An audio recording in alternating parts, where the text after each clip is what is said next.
MNF party te Congress party te chu abul nget thuta bel votuin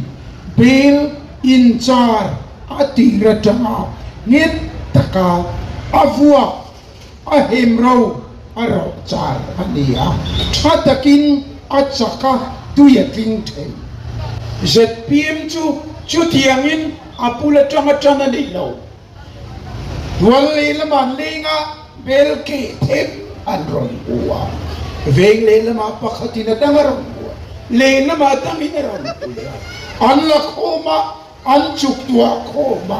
an chon khoma tu ya ting thei lo re ani nataka chuan puduwa ma hian atui lo a okeu tam lutuka an buaita an lo kiva an hamdana in ang loba an kaltu na in ang bok apui chuk in han la khom atu te na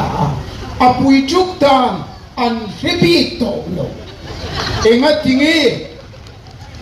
apui berkhan